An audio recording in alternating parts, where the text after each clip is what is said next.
guys, welcome to mobility for this week. What we're going to do is we're going to work on opening up the hips a little bit, work on opening the hip flexors, gain a little control through there as well.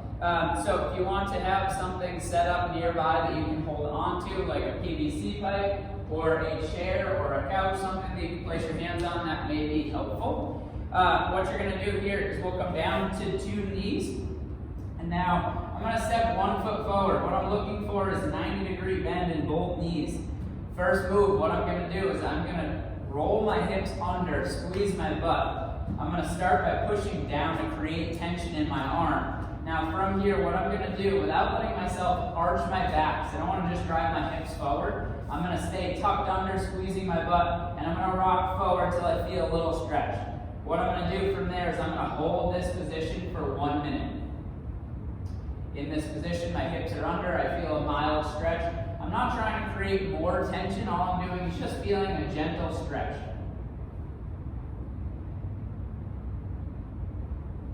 The idea here is we spend time doing a little static work, stretching that out. And then what we're going to do from there is we're going to turn around and we're going to apply some force into this, which is called a Pales contraction, where we're going to make it deeper.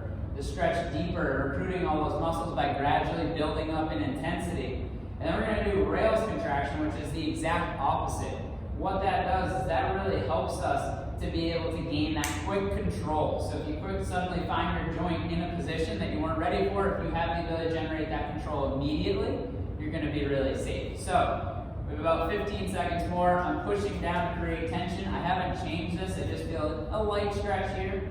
And what I'm going to do is I'm going to start pushing my back knee into the ground, and I'm going to start slowly trying to drag my back knee forward. Okay, so from here I'm going to start 10% pulling forward. I'm going to start pulling 20% going forward. As I do, this should increase the amount of tension in the front of that hip. I'm creating tension through the rest of my body. I'm going 30% pulling forward.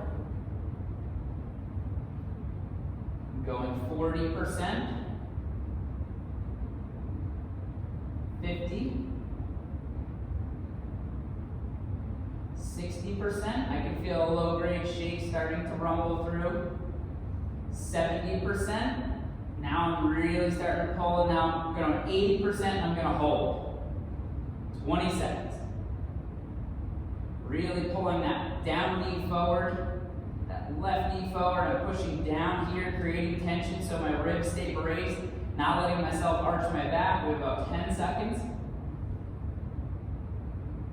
We have about 5, 3, 2, 1. I'm going to stay in the position but relax.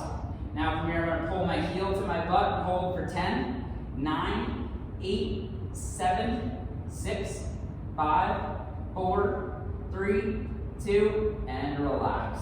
Good, I can rock in, rock out. One thing to note, do make sure that your knee's padded. You can also really add a lot of padding to that to help with the sensation. So that's 1 round there. We're going to go for another round. So what that did is that should allow a little bit more space. So I'm going to go a little further into that first passive stretch where I'm just statically holding. So we'll get into that position. Again, hips are rolled under. Butt squeezing. I feel a little bit here, but I'm not really working. We'll go for a minute. You guys are doing well on this.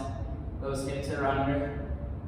And this is one of those things, you get out of this what you put into it. So if I just apply a little bit of force here in the beginning of this stretch, that's gradually giving my nervous system the input that I need to create space in that area. Which is cool to get that space, but if I don't do something to teach myself to own that new space, it's going to quickly go away. Like literally in 5 minutes when we're done, that new space will be gone. But by doing this Pales contraction, where I gradually ramp up, Pales is passive isometric angular loading. And if once I do that and then quickly hit the rails, which is the same thing but it's regressive, the regressive tissue, that allows me to then own that. So we're about a minute here. What I'm going to start doing is I'm going to start pulling that left knee forward at about 10%. I'm pulling forward at about 20% of what I can. Again, I'm creating tension through my whole body. 30%, 40%. There's 50%. There's 60. That's 70. And we're gonna hold at 80, pulling as hard as I can for 20 seconds.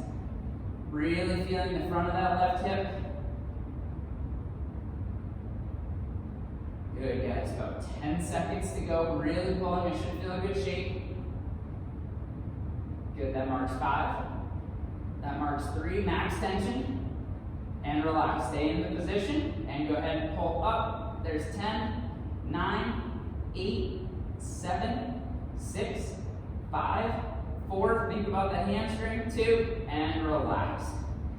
Good, you can rock in, rock out, come out of that for a moment. It is not uncommon to start cramping in that position. So you may feel your hamstrings start to cramp. If that does happen, try to stay in it, even fight through the cramp. I know it's not comfortable. If you absolutely have to, obviously come out of it. But if you can, try to fight through that cramp. We'll get going on the other side now, explain what the cramps are for. So what we're going to do, again, finding that 90-degree position in both knees. I'm going to first roll my hips under, so I'm not arching my back. I squeeze my butt, and I slowly come forward so I find a good stretch in the front of that hip. I have it. We're going to hold for a minute. So when I do the rails contraction, the pulling my heel to my butt, the reason that cramps is because that's right on the edge of what I have for active range of motion. Okay, so what that means is we have passive range, which just means like I can grab my heel with my hand, or my foot with my hand and pull my heel to my butt. But I can't, as you just saw, pull my heel to my butt on my own without pulling my hand. So there's the difference between the active range without my hand and the passive range with my hand. We have about 25 seconds left on this hold. Now the difference is important because passive is great, it means I can get there. Active is what really matters because that's what I can call on to actually use when I need it.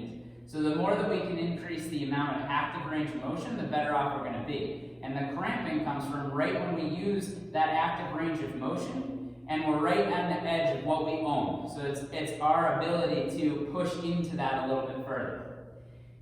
Good. So the more you can fight that cramp, the more active range of motion you're going to attain. So what we're going to do here, we're going to start our pales contraction. So I'm pushing down. I'm going to start pulling my right knee forward about 10% of what I can. I'm going to pull about 20%. I'm going to pull about 30%. I'm going to pull about 40%. So I'm gradually increasing the contraction through the front of that right hip. 50, 60, 70%.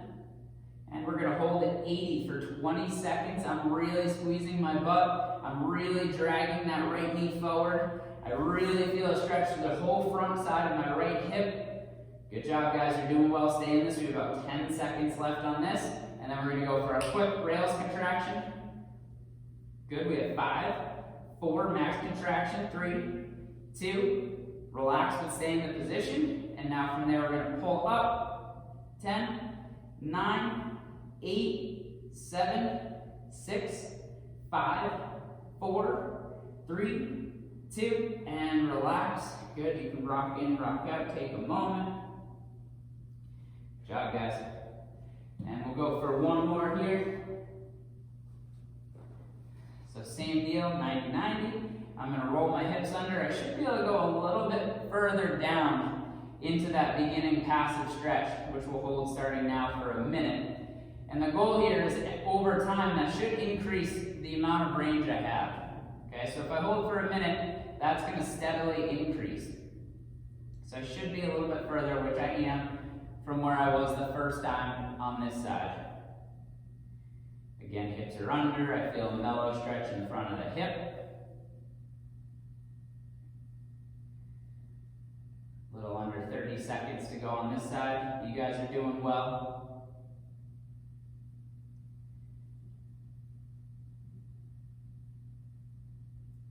Good, we have about 10 seconds here. And then I'm going to start my pales contraction. Good, so now I'm going to keep the tension through my body. I'm going to start pulling my right knee forward 10% of what I have. I'm going to start pulling 20% of what I have. We'll go 30. So as I'm doing this, the sensation in the front of my hip, 40%, should be increasing. I should feel a deeper and deeper stretch. 50%, I should feel the front of that hip really starting to work. 60%, my whole body's creating tension.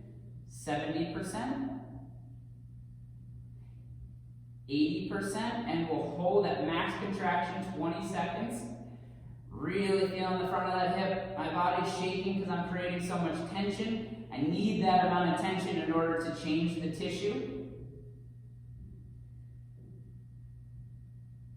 What I'm doing right now changes the structure. The rails, the next piece we're going to do, changes the neurology of you being able to control that. And here we go. Go ahead and pull up. 10, 9, get it as high as you can. 7, 6, 5, 4, 3. Think about that hamstring. Try to get the heel to your butt. 2, 1. Relax. Good, guys. And you can come right out of that. Well done. One and done movement for today. That's a good way to open up hip flexors, increase the amount of range you have. That's going to help increase the depth and range of motion of your squats. You guys did really well. Let me know what questions you have. I'm here for you. Good job, guys.